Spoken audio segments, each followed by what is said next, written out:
¿Puedes decir algo más? ¿Se oye? Cuando tú me digas, ¿eh?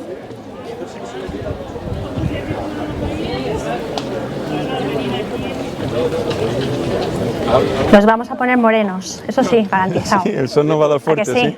Claro. Está saliendo. Oye, es que aquí ofrecemos de todo, ofrecemos literatura, ponernos morenitos, más queremos. ¿Sube el volumen? Habla, pues. ¿Se oye bien? Ahora sí, ahora sube. No, que estaba diciendo que gracias a Dios no solo ofrecemos literatura, ¿no? Sino que además ponernos morenos también, que es un 2x1 estupendo.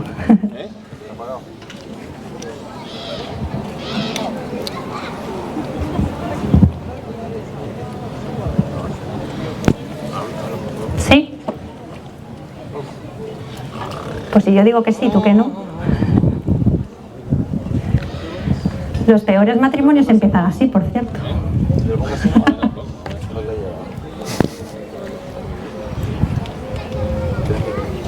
¿Se lo va a dejar a David? ¿Él tiene los micrófonos del conector?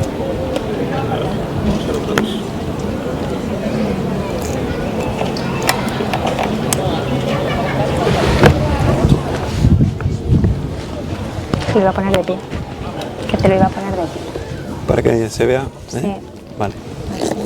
No sé si Mira dónde estaba el... ¿No se mantiene o sí? Lo que no sé si se mantendrá. No sé. Así. Háblame, por favor. ¿Sí? Ahí va. Vale, sí, lo voy a estar, claro.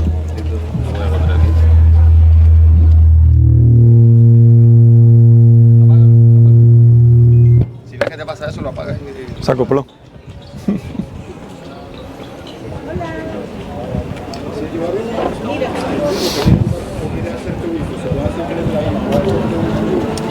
Bueno, mientras tanto podéis ir posando. Ahí bien.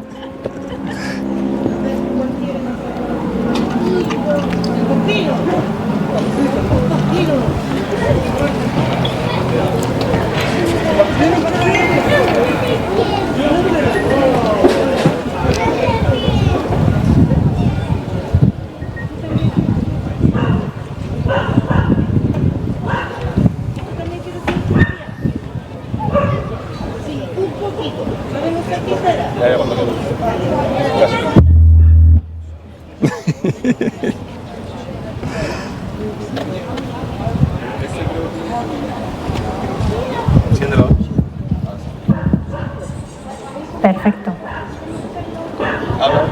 Bueno, pues muy buenos días a todos. Ubicación inmejorable aquí en Morro para celebrar el Día del Libro y poderles presentar a este maravilloso autor que tenemos hoy con nosotros, que es José Antonio de Besa Salmerón. En lo que a mí respecta, yo me llamo Eva García y llevo un proyecto ya desde hace años que se llama ¿Qué libro me bebo? Y en el que auno literatura y vino. Y tuve el placer de presentar anteriormente a varios autores en un programa que vosotros conocíais, La Radiolería, aquí en Sur FM, durante unos meses con mi compañero David Rodríguez, que está a los mandos de los micros, ahí atrás. Y ha sido una experiencia maravillosa con todos vosotros. Como veis, mi acento canario me delata. Yo vengo de Madrid, hace ya 4 años que voy a hacer aquí ya en la isla. Para mí ha sido conocer mi hogar aquí, encontrar la paz y la calma que no tenía en una ciudad como Madrid. Así que agradecida de estar aquí y agradecida a mi compañera Rosa y amiga por la invitación para poder presentar hoy y por supuesto a la Concejalía de Cultura y al Ayuntamiento de Pájara. Así que bienvenidos a todos, espero que lo disfrutéis. Aquí tenemos a mi lado a José Antonio de Besa Salmerón, también acentazo canario tremendo porque es de Cádiz. Tremendo. Pero bueno, lleva aquí unos cuantos años, ¿no? Sí. Llegaste a Canarias en el 97, más o menos. Pero bueno, afincado en Las Palmas hace 14 años. Sí. Ahora hablaremos de esto. Hoy vamos a presentar la última novela, que es Misión en Inglaterra, navegante de profesión, afincado en Las Palmas por otro motivo laboral, ¿no? Que te llevó aquí. Y yo te conocí con la penúltima de esta saga, que antes lo comentábamos, con El prisionero de Tolón.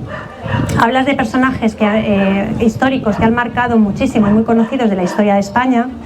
pues de Blas de Lezo, ¿no? De Jorge Juan, y ha sido un antes y un después desde tu primera novela, que ahora nos contarás un poquito, hasta la última, que es esta, en la que yo personalmente he visto esa evolución que veo mucho de vosotros cuando escribís, dais a luz al primer hijo de papel, ¿no? Y vemos ahora presentando el último, que para mí es un honor podértelo presentar. Gracias. Y ver ese gen, ¿no?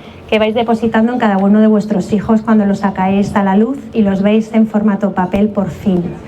A mí me gustaría empezar con Cartagena de Indias, que es el primero tuyo, en el que se encuentra, bueno, todos están ambientados en el siglo XVIII, ¿no? Todos. Mitad del siglo XVIII aproximadamente, en una época muy convulsa, pero muy rica en temas de navegación mercantil y militares, ¿no? Así es. De la historia.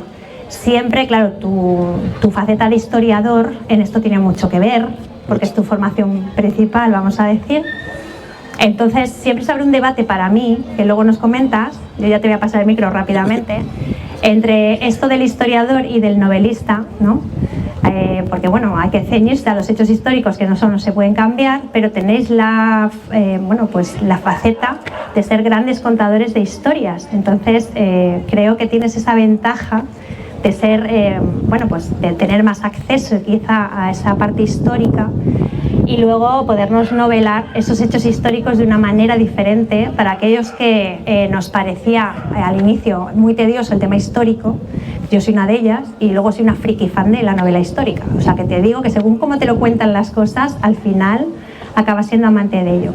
Así que sin más dilación te paso el micro y nos vas a contar desde ese primer hijo de papel hasta ahora cómo ha sido la evolución y de qué trata tu novela actual.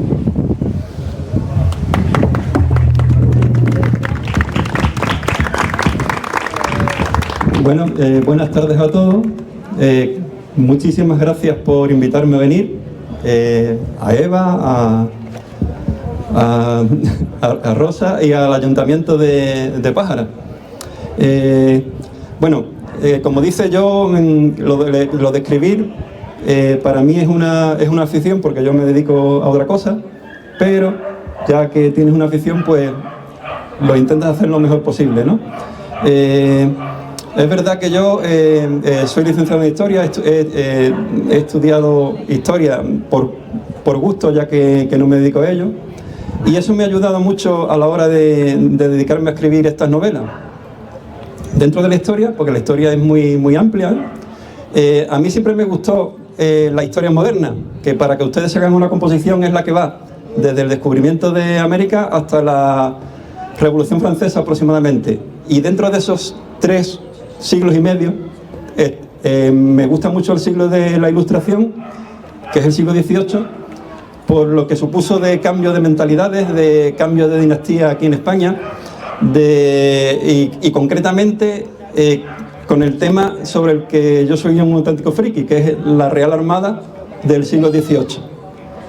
No se asusten, quiero decir, en mis libros son novelas. Como me preguntaba antes Eva, hay gente que se puede asustar cuando lee una novela histórica porque dice, uff, menudo tostón me voy a comer, menudo tostón. Pero no, la virtud que tiene la novela histórica es que te muestra la historia, pero de forma amable, de forma novelada, de forma entretenida. O sea, uno puede estar leyendo cualquiera de mis novelas y está empapándose de cómo era la época, cómo funcionaban los barcos, cuáles eran las principales rutas, cómo vestía la gente, cómo pensaba, cuál era su política, cuál era su religión. Pero a la vez, pues puede estar disfrutando de una historia de amor, que siempre hay alguna. Puede estar disfrutando de una historia de amistad, porque en esto de la Marina era fundamental que el que iba contigo te cuidara de las espaldas y fuera tu amigo. ¿Y qué más puedo decirle? Yo empecé hace ya 5 años a publicar novelas relacionadas con la Armada del siglo XVIII, y empecé con Cartagena de Indias, que se llama así precisamente porque cuenta los sucesos en torno a la ciudad de Cartagena de Indias. Saben ustedes que en el año 1700 41 hubo una gran batalla allí entre los británicos y los españoles. Cuando digo españoles me refiero al Imperio Español. Y uno de los protagonistas de la novela pues, es Blas de Lezo. ¿Por qué me interesó a mí Blas de Lezo desde un principio? Pues si tengo que confesarles la verdad, no lo sé. Ahora bien, por casualidades de la vida, yo soy de Cádiz, pero he vivido siempre en el puerto de Santa María. Y por esas casualidades que ocurren, por esas cosas, yo pasé mi infancia en la misma casa donde vivió Blas de Lezo cuando estaba destinado allí. Además, sin saberlo. No sé si el espíritu del marino me influyó para dedicarme a escribir esto, o yo ya traía de fábrica el gusto por el mar y por la navegación a vela. Pero lo cierto es que empecé con eso, y ya que empecé con eso, pues seguí con... El siguiente libro fue Viaje Redondo, que siguiendo con el relato naval, pues cuenta un viaje de 2 barcos que salen de Cádiz, van hasta la Nueva España, haciendo la ruta comercial de la carrera de Indias, y regresa con el tesoro y con el comercio que hacen en el camino. Es muy interesante. ¿Por qué? Porque la ruta que seguían los barcos a vela entonces, porque las corrientes lo obligaban, los vientos lo obligaban, hacía que salieran de Cádiz, pasaran por Canarias, luego fueran hasta América y regresaran por el norte. Porque si se fijan, la corriente del Golfo y los vientos alisios obliga a eso. La siguiente novela fue, como dijo Eva, El prisionero de Tolón. Verán ustedes, seguramente habrán oído hablar de la batalla de Trafalgar. Una derrota épica, pero una derrota al fin y al cabo. A mí no me gusta escribir sobre derrotas, para eso ya hay muchos autores que lo hacen de forma magnífica, ¿no? A mí me gusta escribir de victoria y intentar dejar un buen sabor de boca. Bueno, pues El prisionero de Tolón está basado en una batalla naval que ocurrió frente a la ciudad de Tolón en 1744, muy parecida a la batalla de Trafalgar, porque además fueron los mismos protagonistas, sin embargo el resultado fue totalmente distinto. Y ese es el quid de la cuestión de esa novela. Y bueno, ya por último, pues tenemos aquí Misión en Inglaterra, que a diferencia de las demás, no estamos en un periodo de guerra, estamos en un periodo de paz, y el argumento de la novela es el espionaje.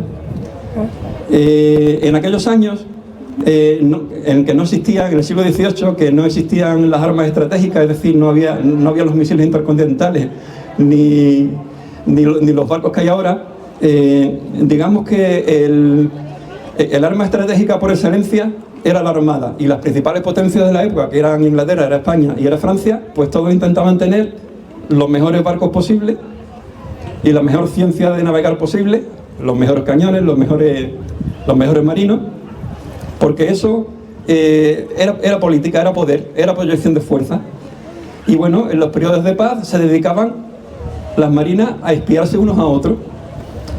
El marino Jorge Juan, que además de ser capitán de la Real Armada, fue científico, fue explorador, fue inventor, fue ingeniero, un hombre muy completo, hizo una misión en Inglaterra para espiar los arsenales británicos, averiguar cómo construían ellos sus barcos y cómo funcionaban sus arsenales, con la idea de copiar lo bueno, traerlo aquí a los arsenales de España para construir barcos mejores que los barcos británicos. Efectivamente, Jorge Juan va allí, no solo consigue todo lo que se proponía, conseguir planos de barcos, interactuar con los constructores de allí, sino que además se trae para España aproximadamente a unos 50-60 técnicos y constructores británicos, con lo cual digamos que eso era como robarle al enemigo los planos de lo más importante que tenía. Ese hombre, Jorge Juan, vuelve a España, implanta su modelo y se da cuenta de que le falta algo, le falta más técnico porque necesita más gente. En eso se basa esta novela, en una segunda misión, Porque es cierto que cuando uno empieza a estudiar los documentos históricos se da cuenta de que después de la misión de Jorge Juan, que fue a mediados del siglo XVIII, siguen viniendo a los arsenales españoles grupos de trabajadores británicos, porque aquí se le pagaba mejor, porque además la mayoría eran de religión católica. Y ya saben ustedes que desde que en Inglaterra triunfa el anglicanismo, los católicos se convierten en ciudadanos de segunda, y claro, se junta que aquí les pagaban más y que además iban a un país católico donde los trataban mejor. Y en eso se basa un poco esta novela. Es una aventura, es espionaje, hay una bonita historia de amor entre varios personajes y es de una lectura muy amena y además muy curiosa porque se aprenden cosas que seguramente la mayoría desconocen. Mira, yo quería hacerte una pregunta que es un topicazo para todos los escritores, pero yo sé que estos 4 libros que son consecuencia uno del otro porque están enlazados, los personajes evolucionan igual que lo haces tú, ¿cuál de ellos te ha dado más alegrías y cuál de ellos te ha dado más dolores de cabeza? A tu mujer no le voy a preguntar, te lo pregunto a ti porque ya sé la respuesta, pero el resto de la gente no, y quiero que lo cuentes. Bueno, lo cierto es que al primero le tengo mucho cariño por ser el primero. Al primero. Dolor de cabeza en realidad no me ha dado ninguno. Casi todos me han dado, todos me han dado satisfacción en mayor o menor medida. Lo cierto es que como uno como escritor va evolucionando, va aprendiendo, cada vez digamos que lo hace mejor y te vas dando a conocer y bueno, al final pues consigue que una editorial como HRM se fije en ti y te proponga un proyecto, ¿no? Pues quizá el que más fácil lo he tenido ha sido con este último, por el apoyo que he tenido de la editorial. Bueno, los papeles de las editoriales muchas veces no son reconocidos ciertamente y es la voz de la cadena pues súper importante para que vuestros hijos de papel realmente lleguen a manos de los lectores, ¿no? Y eso es cierto, muchas veces no hablamos de ellos, pero bueno, también tendrían que tener su huequito en estos eventos. Para finalizar, si tuvieras que pedirle a la gente, oye, mira, esta época de la historia es muy importante, porque tú que eres histórico, ¿no?, historiador, debes de ser que un día te quedaste encerrado en algún archivo, te lo leíste todo aquella noche y luego no lo contaste, porque quiero decir, vosotros, esto parece muy fácil, porque cuando nosotros ya como lectores cogemos estas joyas, pero esto lleva un trabajazo detrás documental y de un montón de cosas terrorífico. Entonces, primero, la primera pregunta es esto que te acabo de decir. Y segundo, ¿en qué archivo te metiste? ¿A quién, bueno, pues no te voy a decir que le pagaste para que te dejara entrar? Pero, ¿cuánto tiempo te ha llevado? Porque está muy concentrado en una época de la historia muy concreta, que es segunda mitad del 18. Hay un montón de cosas escritas, ¿no? Y tú que eres de Cádiz, pues ya me voy más o menos haciendo una idea de por dónde van los tiros. Pero la gente que te está escuchando, ¿qué trabajazo lleva esto detrás documentalmente? ¿En qué fuente te metiste de cabeza? Y eso, ¿y cuál fue el archivador que se te cayó en lo alto de la cabeza? Bueno, un poquito para explicar cómo es el tema. Alguien que se dedica a escribir novela histórica, y además lo verán en cualquier autor, ¿no? Normalmente se circunscribe a una época. ¿Por qué? Pues porque si te tienes que documentar cada vez que escribes una novela sobre una época distinta es inabarcable. Yo podría escribir sobre una historia medieval, pues si me pongo, seguramente, pero el esfuerzo que supone documentarte para empezar otra vez de nuevo es tremendo, es agotador. ¿Por qué escribo sobre esta época? Primero porque me encanta, ¿no?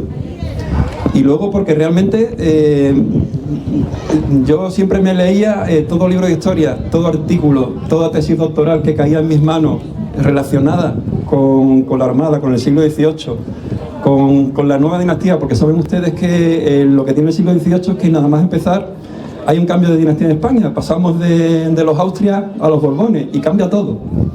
Cambia la administración, cambia la organización del ejército, cambia la armada, cambian la forma de organizarse el país, cambia totalmente y en eso me he empapado y es lo que me ayuda a mí a escribir mis novelas y espero que a seguir escribiendo sobre el siglo XVIII. Bueno, yo personalmente, que sí que me los he leído, Sí que no dejes de escribir nunca, eso te lo pido a tema personal, porque me ha encantado viajar contigo en estos navíos, conocer la vestimenta, como decías antes, y la manera de construir los barcos, que eran unas empresas increíbles, ¿no? Encontrar esos hallazgos documentales de cartas, de las misivas, ¿no? Que eran antes, y animarte a que sigas haciéndolo.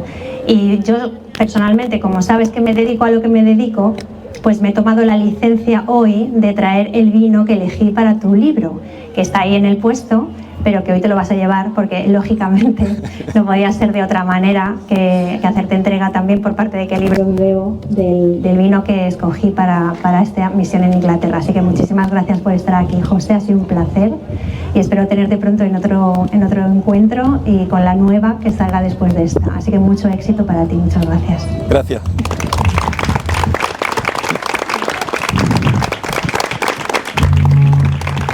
Bueno, recordaros a todos que él va a estar en la caseta firmando los ejemplares de su novela para todos aquellos que tengáis interés en conocerle más personalmente y que pueda firmaros los ejemplares y responder a vuestras preguntas, pues él está a vuestra disposición. Muchas gracias. Espérate.